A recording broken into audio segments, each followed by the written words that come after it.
Eh, iya. Sekarang udah bulan Apit ya. Habis bulan Apit juga terus bulan Haji, ya.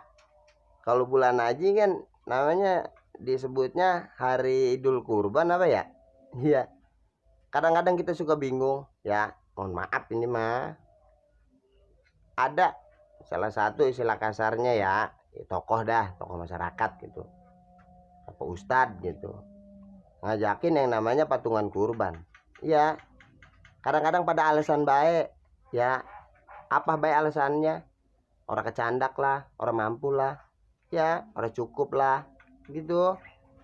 Pas kata giliran be ngutang motor, ya, 3 tahun 4 tahun 5 tahun, pada mampu, pada bisa.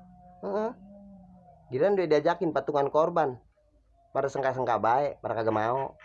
Iya bener dah, pada korban mah pada kagak mau. Giliran dia jadi panitia korban, pada semangat pisan, ya.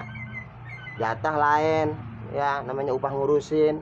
Ongkoh kupon mah bisa 4 biji 5 biji ngantongin.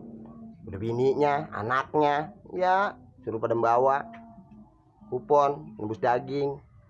Yang suruh korban mah kagak mau. Giliran be ada kupon buat pengambilan daging korban, ya alo recet ada berebut.